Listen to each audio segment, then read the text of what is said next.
What's up, everybody, and welcome to Around the Monitor for the week of May the 15th. I'm your host, King Kaiser, and joining me once again, we've got Master Hand Mizuki. I'm going to quit my job and become a Discord emote artist as of Monday. Just a real quick plug our shit. Go to our Discord. Join our Discord. Mizuki's been killing it with the emotes lately. They rock. We have like 8 new emotes. Yes, we went from 0 to 100. Next up, we've got our only legal counsel, Dapper Dastard.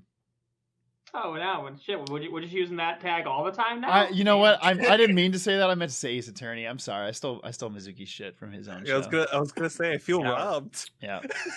I'll go back to the other ones. Have you been robbed? I can help you with that. Did King Kaiser harm you physically? The law services of Dapper and Dastard. We've got the Snapshot Crackshot, the Fisher King. Speaking of our Discord, I'm about to drop a link there for all you kids at home. For those of you looking for your weekly dose of edgy video game marketing from this 1997 Sega Net ad, I have, "If you get your ass kicked, it's probably me on the other end of the line." And that quote is by everyone's favorite artist, Fred Durst, ladies and gentlemen. Wow. If it's not edited into the video right now, that's Zach's fault. It's in the Discord. Great. Thank you for that. Also, what's up, Stacey Frass? And last but not least, we've got the old hockey sticks and sickle himself, Ian. My cat is currently hiding behind the. Let's get Skycam on this one here. Yeah, you can see the cat's tail is just sticking out from behind the blinds. You know, nobody claims to understand how cats work, but all right. Much like magnets, how do they work? Oh my god, we got to get a juggalo. We do not. But if this is your first time joining us, first off, I apologize. But secondly, this is the weekly gaming news talk show where every point you make in the discussion is a point towards winning. Basically, we talk the gaming news. For every good point these guys make in the argument, I give them a point, and whoever has the most votes at the end of the show wins. Why did I say votes? Well, that's because also, if you're watching live, you can vote using the Twitch channel points to determine the score. As we've pointed out many times, this is a broken system, but it is a little fun. But we normally start the show off with a trivia question to determine the order. And my question to you all this week is, Fisher almost predicted it, talking about EVO, which is a topic that is guaranteed to be talked about this week because Fisher is on the show. You better believe it. In the year of our Lord 2019. Oh, fuck. How many competitors attended EVO? How many people were fighting in EVO in 2019? That's a good one. Good pool. I think I've got a pretty good number, but I'm going to let y'all go first. Somebody take it away. I have a pretty heavy chance of winning this one, so I'm going to let someone else go first. Oh, boy. You both are bastards. Yeah. This is true.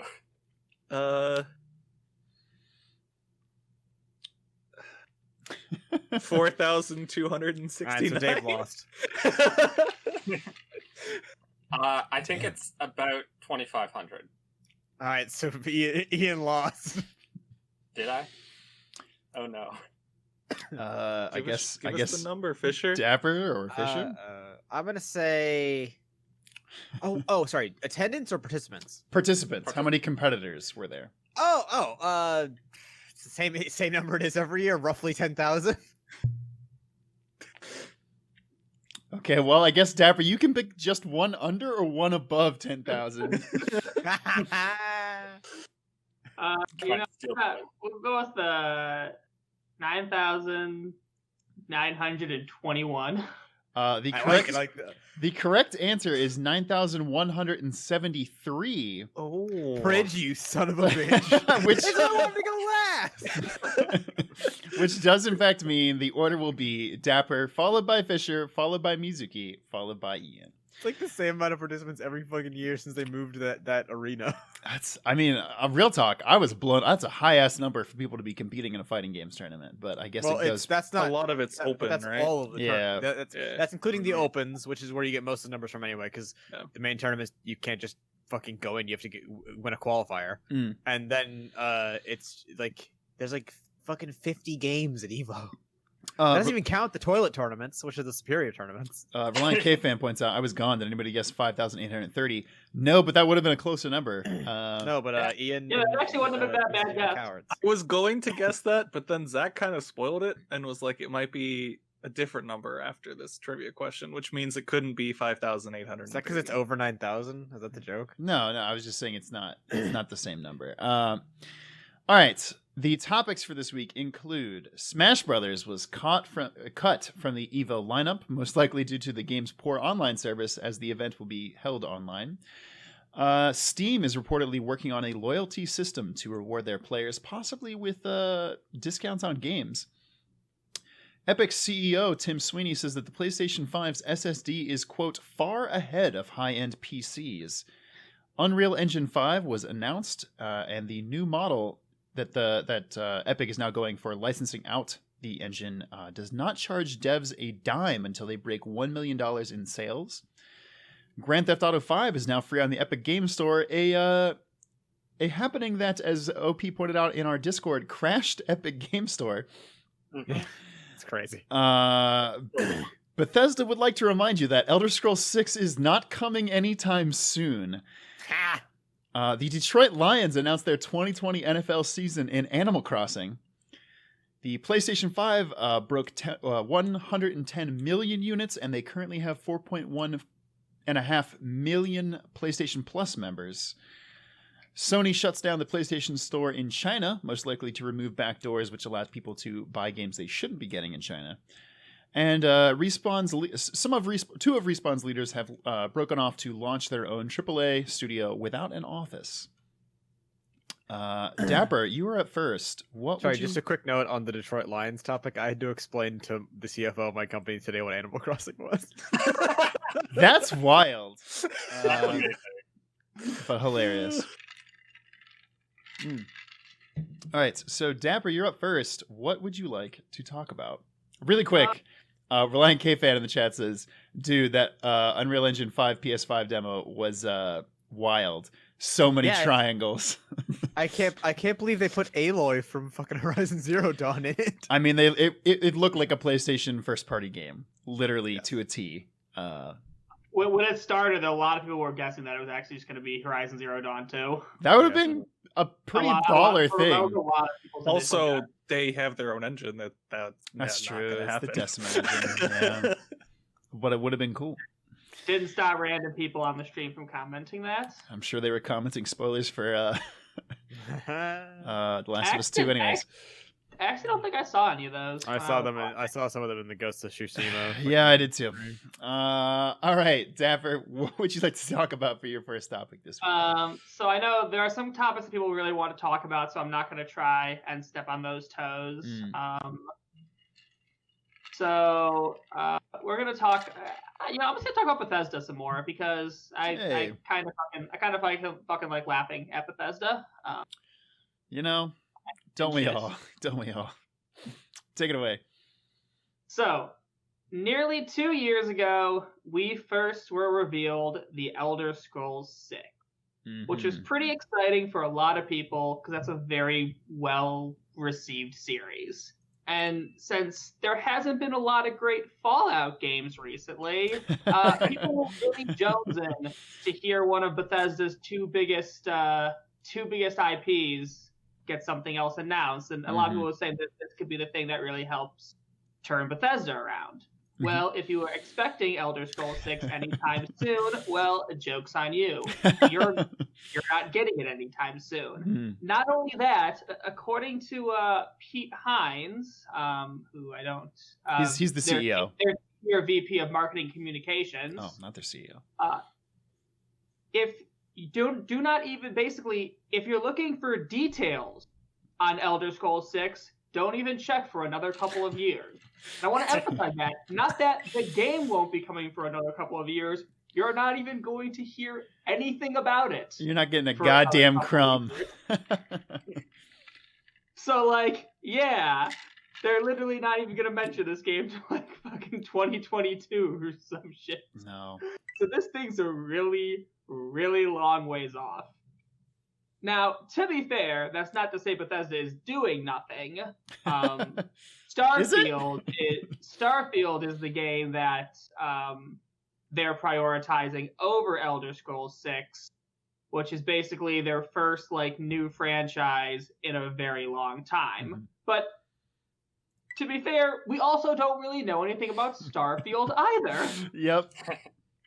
So if you're looking for games developed by Bethesda, then learn to love Fallout 76, or you're not getting a Bethesda developed game. They'll keep publishing some good games probably, but if you're looking for a developed game by them, no, sorry, not happening anytime soon. Dr. Strange Todd, or How I Learned to Stop Living and Love the Fallout 76. It's the best joke Something I like got. Yeah. Fisher, you're up next. What would you like to take for your first topic this week? Hey, Fisher, want to talk about EVO? As if I didn't know. Super Smash Brothers was cut from the EVO lineup, Yeah. much to my delight, of course. And it's mostly due to the poor online service. Mhm. So let's just talk about this, fam. Okay, look. I want to make one thing clear. Smash deserves this. Not for I have prepared remarks, if you'll excuse me. Not for their shit fan base, not for the shit balance or the shit competitive scene that Smash Ultimate has. It deserves it for stupid, stubborn Nintendo bullshit. And this isn't even Sakurai or Smash's fault. It's that you have to buy a fucking external adapter to plug an Ethernet cord into your Switch. Is that the fucking netcode is based on the Nintendo server side netcode, which isn't rollback and isn't fucking stasis frame. It's some other weird Nintendo bullshit that exists to be abused, that exists for people that care about a competitive game to be like, oh, I can just break that with utter ease and do whatever the fuck I want. And finally, EVO is the people where it's like, look, we're trying to run a fucking business over here. You can't come bring in whatever the fuck that is in here. We're trying to run a semi-legitimate-ish online fighting game tournament, and the world is ending, and you guys are fucking running around with your clown shoes on, all your fucking Fire Emblem characters. I don't got time for your shit. All that being said, I'm gonna stick up for fucking Smash Brothers in this goddamn topic. What? Sorry, wait. What? Yeah. This is bullshit. If you're removing Smash, make it for any of the other reasons you have to remove Smash. The garbage competitive scene, the terrible people, the lack of balance, the fact that it really just frankly, Smash Ultimate, not that interesting to watch. Sorry. But don't I strongly fucking disagree with that. Don't just blame the netcode when you have fucking Street Fighter V and DBZ fighters in the fucking forefront of this goddamn tournament. Tekken, you're on thin ice too, mister. because I'm gonna fucking watch the shit out of EVO. I might fucking compete in this fucking EVO because I can now. And when I see the lag in these fucking Street Fighter matches, because we all know it's gonna be Street Fighter. I just like, how fucking dare you have the audacity to be like, oh well, we don't want any bad connection at EVO this year, but don't worry, Street Fighter and Dragon Ball Fighters will go off without a hitch. We promise you. Yeah, that's Stick Smash in the EVO online thing. None of that's going to be fucking monitored anyway, except Skullgirls, which does in fact tell you if your opponent is playing on Wi-Fi. Love that fucking game. okay. Stick it in online. No one gives a shit. There's no real prize that anyone fucking cares about. It's like $1,000 or some shit. It probably not even that. Just slap it in there. Let people play the fighting game at the when it's hot, and get on with your fucking lives.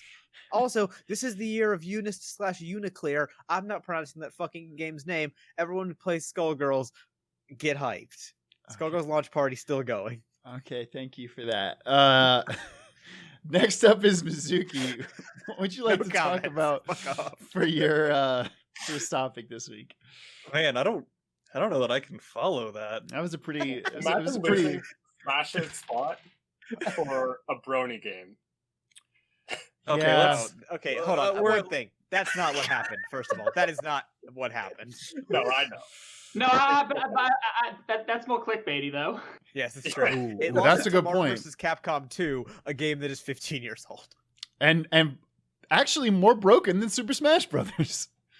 Yeah, Oh man. but it has good tournament rules. It's also the tournament with the two. Oh, it's the worst spelling ever. I hate. Mizuki, please save us from the nothing we've become. Yeah, let's talk about Unreal Engine 5 because this Hell was yeah. a cool reveal. I was Alright. hoping somebody would, more specifically you, who actually has experience with game development. I was gonna say the one person here who's probably touched Unreal Engine 4 with the 10-foot pole. Yeah. So Unreal Engine 5 was announced with a very cool PS5 demo video earlier this week. I don't remember the day. And there were lots of cool takeaways from this. First one is they have some new lighting engine stuff called Lumens, which they mentioned not having to bake lighting as a developer, which let me tell you, baking lighting can take hours. Like you move one light in your fucking scene around, and then it's like, oh, you need to bake lighting before you can run this to debug, and then you just let it go for an hour. Now, what temperature do you bake the lighting at? So the other thing they revealed was this nanite stuff that had to do with importing like full super complex meshes. And to people who don't know anything about game development, that's going to sound like gibberish. What this does is for some of the really high detailed meshes that they do, they'll actually do them in sculpting programs. One of them is called ZBrush. And those models have like millions of polygons or vertices in them. They're like super high detailed, and typically in game development you take those sculpted ones and you generalize them down until they have way fewer polygons, and they don't look as good. They don't look like cinematic versions of the polygons or of the models, but they're still good. That's what you usually see in game. This seems to let you just straight up shove in those ZBrush models, which is crazy. If this actually like works how they show it, that will save a lot of people a ton of time. It won't save everything. There's still going to be issues with it, but it will definitely save a lot of that generalization and lead to just better looking models, especially in like the freaking statue they showed. Like that thing was amazeballs. I mean, hey, you remember the fighting polygon team from Nintendo 64 Super Smash Bros. Just look at them now. Instead of 15 polygons, there's 7 million. How many teraflops? And though? I need dude, to hear about the and dude, teraflops. how many stocks they have? It only increases with the polygons. I'm not completely sold on it. I think there's going to be issues, and a lot of teams are not going to be able to fully utilize this sort of stuff. They spent probably months and months and months building this demo, and it's not like a multi-hour game, as one of the God of War devs pointed out. He's like, good luck using world scans to build a 30-hour game. Like, it's gonna be bad. Yeah, that's a good point. So that stuff is super cool though, and I'm really excited for the new doors that opens up, along with the announcement that they will not be charging anyone anything up to the first $1 million of revenue, which is awesome. That's another thing that basically the crazy success of Fortnite and less success of the Epic Games Store allows Epic to do, is like, you know what? That's such a small portion of our bottom line. We don't need that. So we're just going to do that. We're going to give this away essentially for free to smaller developers who will now probably pick Unreal Engine over Unity a lot of the time. Do you know what the revenue share is right now for Unreal Engine 4? 5%. So it's Fuck, that's so low. Oh my god. So they get 5% of your net gross sales. So it's 5% off the top before anything else. And then if you go onto the Epic Games Store, they waive the 5% in lieu of, I think it's like 12 or 15 for the actual store cut. So either way, that's a great. If you're going on to Steam, Steam takes like 30% or something 30, for the sale, and then if you use Unreal Engine, it's another 5. Crap, I don't remember. I don't remember Uh, off the top of my head. But Ian, you're up next. What would you like to take for your first topic? Yeah, I think this came at the perfect time for what I have been playing. Respawn. Mm-hmm. Some of the Respawn lead developers have started their own studio. Mm-hmm. They're calling it a AAA studio without an office, at least for now. Mm-hmm. So pretty much, Drew McCoy and John Shiring, some of the founding members of Respawn. They also, as with a lot of Respawn, used to work for the people who made Call of Duty. I don't remember which team exactly that was. But they've started their own new company, Gravity Well. Mm-hmm. And I am looking forward to it. There's a lot of good stuff coming out. Obviously, like, this is just coming out. For now, it's just the two of them. But some of the key points here that makes this really, really intriguing to me. For one, they're looking for at most 80, 85 developers at peak. Yeah.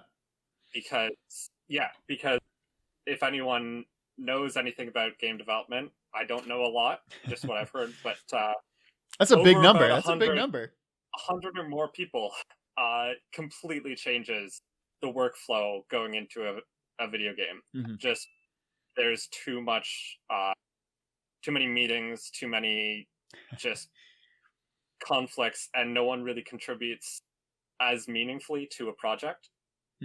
So they're going for 80 to 85 so that everyone has their own degree of creative control over whatever they're working on. They don't have to deal with all the logistics and everything, which is really looking good to me. And for context, I believe Titanfall 1 was made with about 60 people, Titanfall 2 with about 80, and Apex Legends with about 90-ish. So if they can make those games, which are fantastic, I just played Titanfall 2, the campaign. It was 4 hours, but it was bliss the entire way through. You gotta play it. Anyway, some other things that are really looking good. Their mission statement or whatever on their website is that a lot of people have put a lot of money into iterating and making the old thing slightly better. Which obviously we see with all these formulaic games. We just saw earlier today the Ghost of Tsushima trailer that just looks like Assassin's Creed. I like Assassin's Creed, and I'm probably gonna like Ghost of Tsushima, but we don't really need 50 of those. Or obviously, their expertise so far has been shooters. How different is Infinite Warfare from fucking COD 4? Got him on that one. Slightly better every iteration, usually. Yeah. Another thing that's really, really nice is they are out of the gate completely against crunch. They said they were looking at 4-hour work weeks, at shorter work days, and this has been proven in studies before to actually be as much, or if not more, productive than longer and longer work weeks, because especially in creative fields, you don't have that much creativity energy after 40 hours of working. How much more are you actually going to do? And especially you worked 50 hours yesterday or last week. Hey, is man, that work going to be as good this week? Right? Tell it to Naughty Dog. I'm very excited to see what they make. Dreadnought is now hosting us. Thank you, Dreadnought, for that. But let's do a roundabout order here again. Dapper, you're up first for round 2. What would you like to talk about? What would I like to talk about? Good question. We're just gonna talk about something funny because I watched it and I was legitimately impressed. All right. We're talking about the Detroit Lions' use of Animal Crossing. Hell yeah.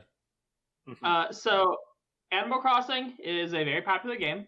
If I recall correctly, it was earlier this week. It was the highest selling console on the Switch or something, was it? Highest selling game on the Switch in Japan. I think it's actually surpassed even Pokemon worldwide.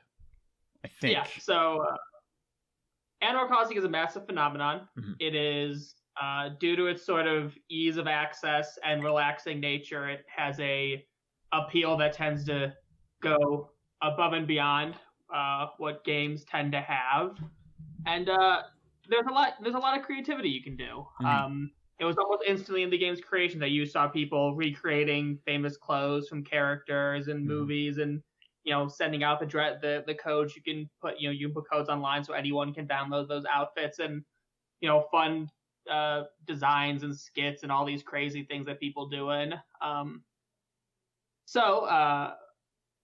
When the one we're going to talk right now is the Detroit Lions national football team went fucking above and beyond and made a 6-minute Animal Crossing video to Wait, announce It's 6 schedule. minutes? Yeah, I believe so. God. Yeah, it's like 6.5 minutes. I really recommend watching it because it's just under 7 minutes. Oh my God. They made a 7-minute video entirely in Animal Crossing to announce their schedule for the 2020 NFL season. Who knows if it's going to happen? But good point. it was crazy well done. It starts out with an announcement from Tom Nook, like he gives you on your island for events, saying like, "We get together to talk about the Detroit Lions 2020 schedule." And they do a series of literally 17 little 30-second long little clips that represent the teams they're facing. So they get a giant bear doll and bury it in the ground because week 1 they're facing the bear. They put a Green Bay Packers helmet on Tom Nook's workbench and they destroy it. They had a character dressed in a Viking shirt behind locked bars. For their bye week, it was just them turning off their radio and going to sleep. It was an absolutely absurd amount of effort for honestly, it's way too much effort in a sense. They don't go this hard on this thing, but goddamn, they did. And whatever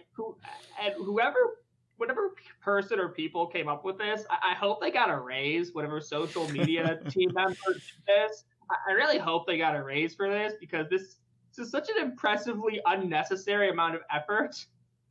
For a I fucking assure you that intern got video. But damn, is it clever? Super funny, super well done. Even a Tiger King joke in there. God bless. She killed that guy. Yeah, hi. Carol Baskin. Carol Baskin. So whatever. Hio in the chat posted the link to the video, and that will be in the description. Watch it. Watch the first 2-3 minutes of it just to get a sense of what they did because it honestly deserves it deserves all the credit for being as clever as it is. Hell yeah. All of those exposure will really feed that intern tonight. Feed their family for years off the exposure. Oh God. Speaking of exposure, Fisher, you are exposed next. What would you like to take for your first topic? I refuse to be exposed on any streams. Putting yourself on screen. Twitch rule. It depends on who you are and your gender. That's true, actually. That's very true. What would you like to talk about? Let's have a little chat here about Epic CEO saying that the PS5 SSD is, quote, far ahead of high-end PCs. Bold words by Mr. Tim Sweeney here. The actual title of this GameSpot article is Epic Games says PS5 tech is game-changing. I would like to change this title a little, just want to tweak it a little bit. Okay, let's Epic workshop Games it. CEO lies. Oh, To me personally. So Tim Sweeney interview with the Jeff Keighley's, and I'm just gonna read you the whole fucking quote real fast here. Sony's storage system is absolutely world class. He's not British, right? No, he's Tim Sweeney. No. Not only the best in class console, but also the best in class on any platform. Better than high-end PCs, says this liar. This is going to enable types of immersion we've only dreamed of in the past. The world of loading screens is over. The days of pop-in and geometry popping up as you're going through the game of environments has ended. Thank God. The resulting effect is the ability to build games that are fully immersive start to finish. Okay, let's get one thing straight, Tim. If that is your real name. I may graciously grant you the world of loading screens is coming to an end. But you know what the fucking world that we're walking into is? The world of loading hallways and fucking walking through a door that is your load screen. Yeah. Hiding load screens is still load screens. I've played a lot of Jedi Fallen Order. I know that all those little fucking cracks I walk through are fucking load screens. I'm not a goddamn idiot. And if you expect me to believe that not only even if Tim, this is possible, you expect me that every fucking dev is gonna eliminate the loading screens in their fucking games, and they're gonna make these perfectly fluid worlds that flow seamlessly into one another with only those little loading areas as they are absolutely needed? Bullshit. Go play Final Fantasy VII Remake and tell me loading screens are dead. Well, hey, no. To be fair, Final Fantasy VII Remake also has the fake loading screens, the hallways that you pointed at. It's wild. Yeah, it has been pretty bad. Yeah. Although theoretically, you should fix the texture pop-in issue. Yeah, theoretically, okay. that's the one that I want to talk about. That, in theory, could actually be dead. When it's not, Tim Sweeney's gonna look like an asshole. Well, to be fair, Tim Sweeney doesn't need help doing that. That's true. But Tim Sweeney really put his foot in his mouth here because I don't think he realizes how hard it's going to be to actually make texture pop in and shit go away. And I don't think Tim Sweeney realizes that even on SSDs, memory leak is a problem. When you have very big games where I can go from one end to the other, quote unquote, seamlessly, you are begging for memory leak. Go look at Bloodborne on launch. That's a good game, point. Tim, that came out on the PlayStation 4, the predecessor to this so-called PlayStation 5. Tim. But moving forward, Mizuki, you are up next. What would you like to talk about? I was gonna talk about the PS5 SSD. Yeah, that's more. You don't get both the Epic Games topics, you bastard. I wanted to talk about hardware. Wait, really quick. In the chat, Dreadnought just said, "Hayo, meet me in GTA. We're throwing down." Hayo responded with, "When it's free to play, I'll pick it up." Hayo, that day is today. It's free to play. I don't know if you missed that or if you're joking. I hope it's the latter, but I don't know. You know what? Hayo, thanks for that segue. Let's talk about GTA 5 being free on the Epic Games Store. Hey, look at that. The alley-oop by Hayo. All right, so as of, I think today, right? Yeah, as of today, GTA 5 for the next week until May 21st, you can pick it up for free on the Epic Games Store, which is fucking insane. Highest selling game of all time. Highest selling game of all time. That's still almost always, if not always, in the top 10 sales numbers every month. And how old is this game now? 8 years? 2013. I think it's 7. Almost. There, fam. But like, holy shit. This is a giant get for Epic Games. Like, this is so big. And I'm sure they are shelling Rockstar a assload of money. Like, the only thing I can think of that made Rockstar do this is if their Steam sales were actually down, and a lot of those sales were from PS4 and Xbox. And Epic was like, here, would you like a literal dump truck full of gold? Because we'll give you a dump truck full of gold to put this game on our platform for free for a week. You guys like Bitcoin?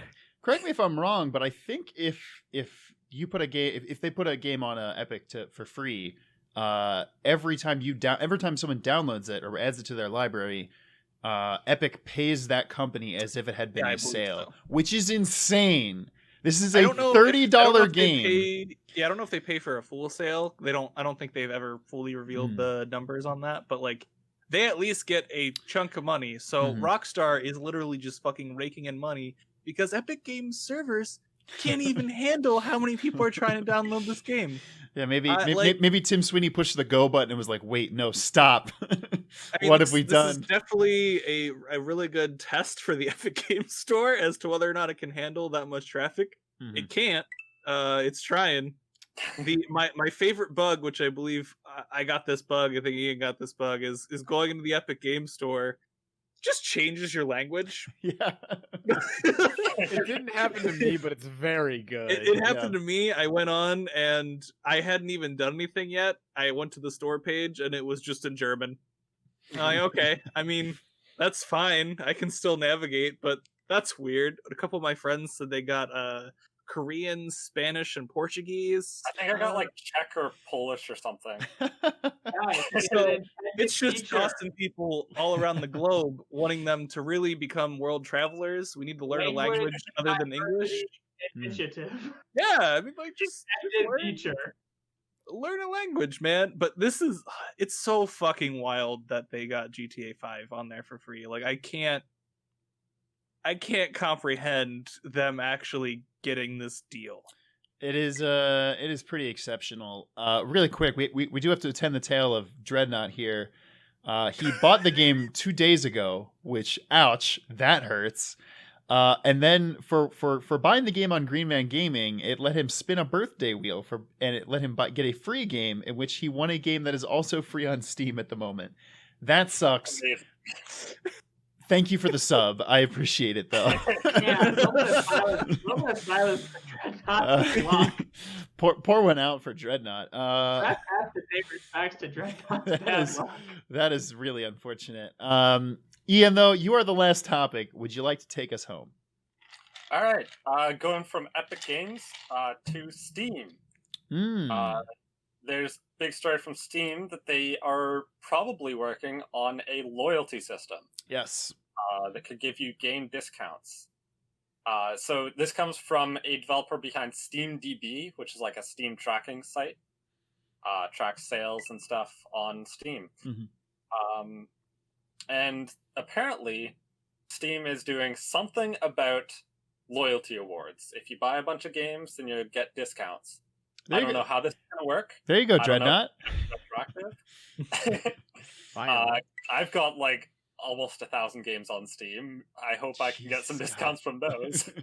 Yeah, if it works retroactively, I would be fucking amazed. Considering I have an original Steam account, yeah, I'm fucking hyped.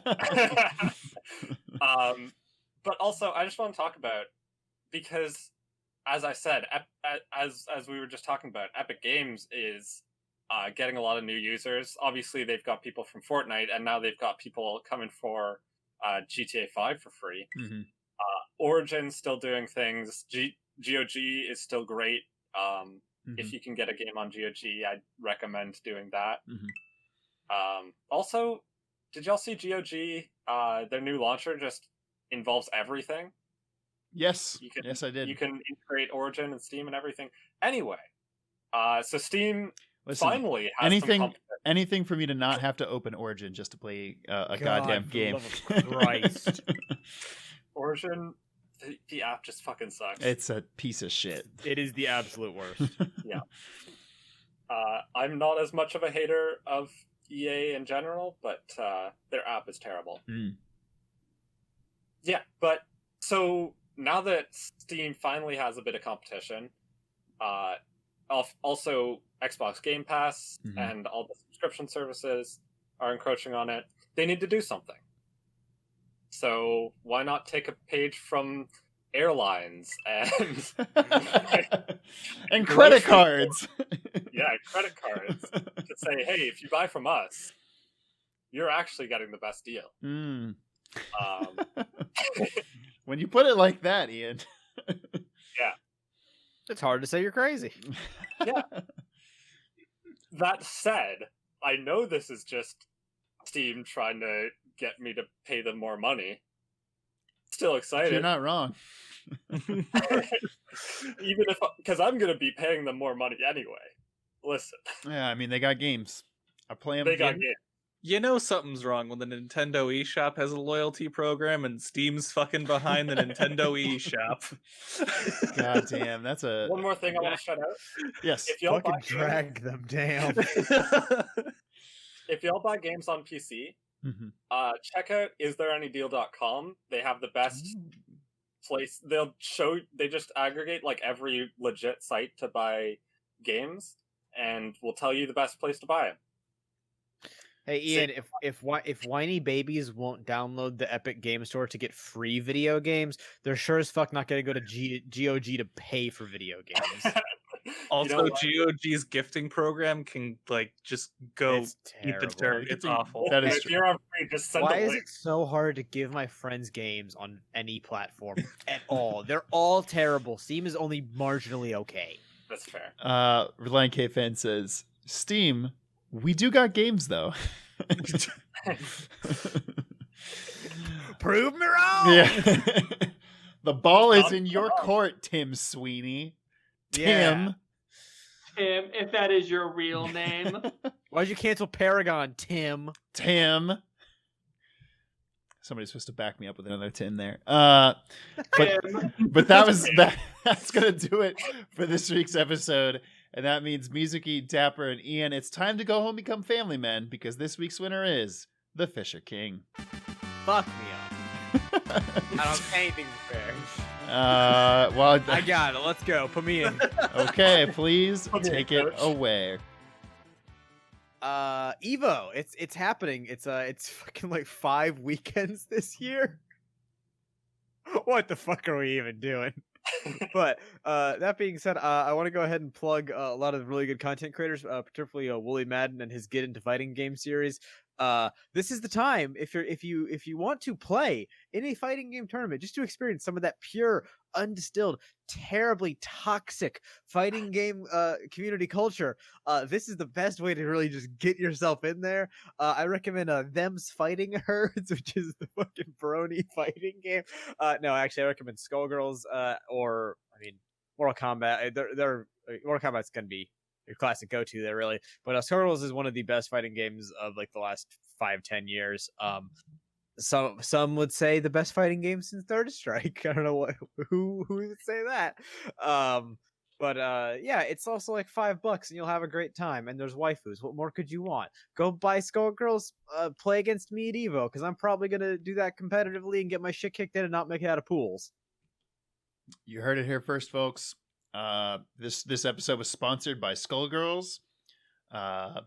Use our Like, Z, I got you, dude. use our code in the description down below to get a discount. No, we got nothing on Skullgirls, but Listen, Them's Fighting Herds is actually pretty good though. Oh fuck! Yeah, I know it has tech. That doesn't make it good. No, it is good. No, because you I have to love it. take Skullgirls good. because you have to take art style and aesthetic into consideration when declaring if a game is good or not. all right, let's. Why don't you guys take this into a fighting game of your choice? But is there anything else to plug this week? Bridge. Me? When the fuck do I ever make? Follow. Watch Tower of God on Crunchyroll. No one's Follow- talking about it. It's a fucking anime. follow Dapper Dastard's anime and law blog.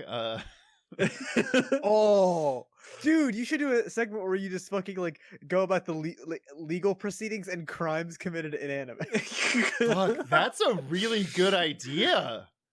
That's why you hired me.